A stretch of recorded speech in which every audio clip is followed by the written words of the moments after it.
What's up, everyone?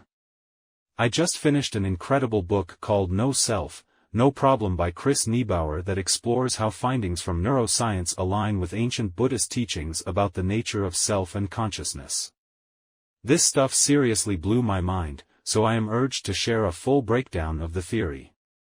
Chris Niebauer is a neuropsychologist who has studied neurological disorders and worked with patients who are undergoing brain surgeries. So he understands firsthand how our mind and sense of self emerges from the biological machinery of the brain. In the book, he explains how the left hemisphere of our brain is dominant in most people and responsible for key functions like language, analytical thinking, categorizing, and pattern recognition. It's constantly weaving sensory input and memories into a cohesive story about who we are. But Niebauer reveals how this narrative self or ego generated by the left brain is largely an illusion. Modern neuroscience can't pinpoint any specific location that contains the self. Our sense of being a singular, constant agent making choices and experiencing life is not exactly what it seems under the hood. Buddhism has taught for thousands of years that this notion of an independent, permanent self is false. Our identity constantly shifts and transforms based on conditions. We are more like a river flowing and changing from moment to moment than a fixed entity moving through time. Niebauer dives into these parallels between neuropsychology and Buddhist philosophy in incredible detail, breaking down things like the modular and constructed nature of mind, how language and conceptual thought give rise to egoic consciousness, the benefits of practices like mindfulness meditation, and liberating truth of no self. Alright, let's dig into the key chapters and concepts. Part 1, The Left Brain Interpreter.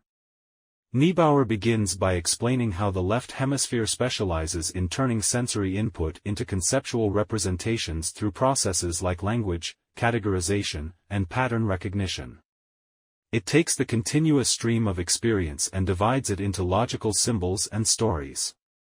Within a fraction of a second, the left brain generates an explanation or meaning for whatever you're seeing, hearing, feeling, etc. It's constantly weaving an autobiographical narrative about who you are and what's happening by piecing fragments together. This left brain instinct to interpret and explain helps us make sense of the world. But Niebauer reveals it can also be the source of much mental anguish. The judging, labeling mind compulsively categorizes everything as good or bad, right or wrong, me versus other. And we tend to identify with this voice in our head, believing its stories define who we are. Buddhism similarly talks about how clinging to concepts and mental constructs leads to attachment and suffering. Liberation comes from releasing identification with the conceptual mind that is always dividing reality into subject and object.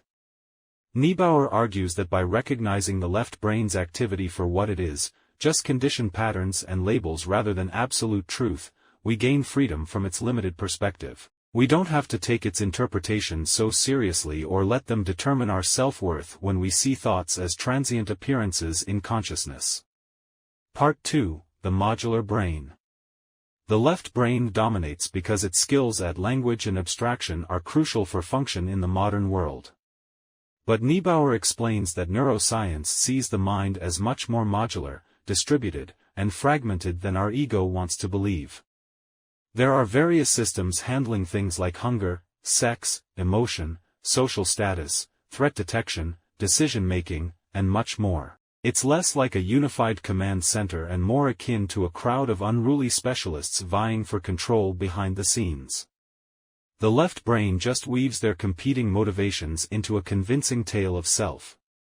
Different mental modules activate in different contexts, when we're with family versus coworkers for example.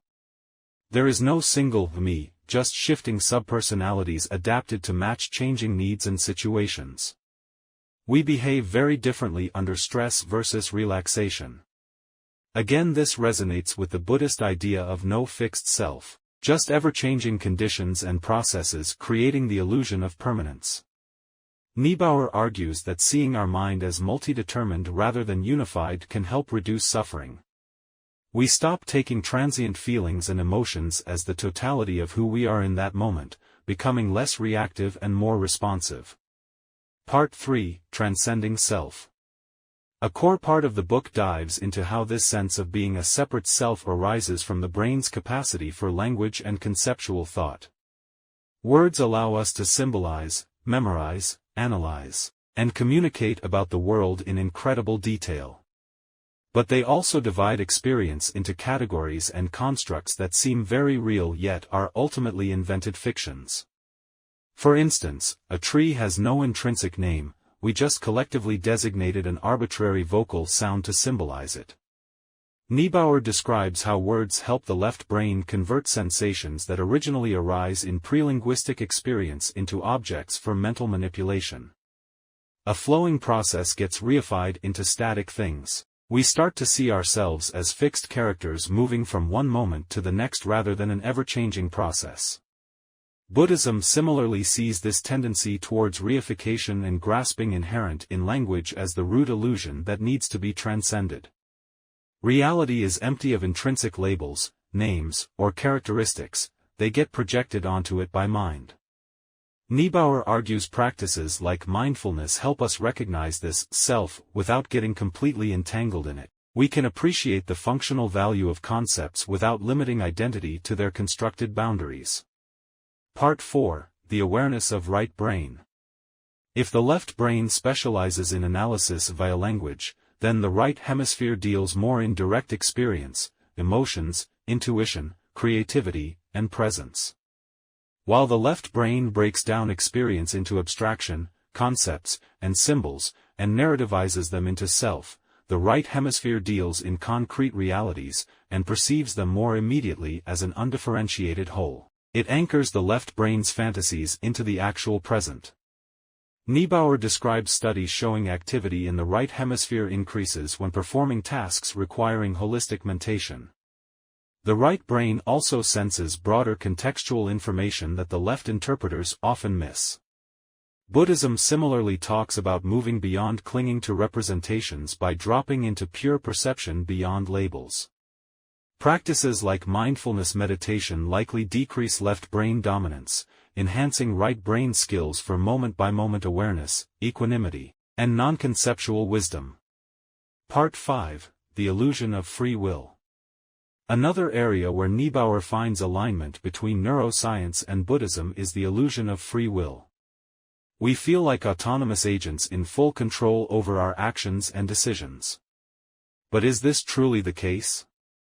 He describes famous experiments where researchers could see brain activity initiating motor movements in fractions of a second before the subject became conscious of deciding to act. This suggests invisible unconscious processes drive behavior, with awareness following after the fact. Neuroscience reveals many goal-oriented actions arise spontaneously from brain systems evolved for survival, without conscious willing or direction. The left brain then weaves a narrative taking credit for these automated choices. Similarly, Buddhist practice reveals how our actions and moods get determined by past conditioning and present circumstances outside personal control. Insight comes from creating spacious awareness around this process. Letting go of this limited concept of individual free will does not mean descending into nihilism though. We can still make ethical choices and nurture wisdom. It just stems from impersonal conditions rather than some discrete agent with absolute autonomy. We start responding from natural awareness rather than ego fixation, aligning with causes and conditions. Part 6, The Path of Practice. Given all these mind-blowing insights, where do we go from here? In the final section, Niebauer offers practical advice for integrating this knowledge into our daily lives. A key takeaway is that practices strengthening right brain skills help transcend the ego's narrow perspective. Activities fostering creativity, introspection, and presence decrease identification with conceptual thought patterns. Mindfulness meditation is probably the most direct training method. Observing thoughts non-judgmentally reduces their totalizing power over identity and behavior. Over time we can extend mindful equanimity into all experiences. Other valuable practices include yoga, tai chi, journaling, art, music, spending time in nature, and anything eliciting flow states beyond discursive mental chatter. Niebauer stresses there is no absolute escape from the left brain's functions. We always exist between its gifts and limitations. But opening to right brain awareness and inhabiting the space between thoughts creates freedom from being entirely defined by them. We come to appreciate all interpretations as context-dependent and empty of intrinsic meaning beyond what mind projects onto them.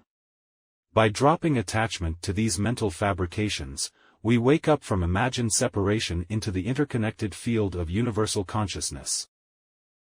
Alright my friends, that sums up the key insights from this marvelous book blending neuropsychology and Buddhist philosophy.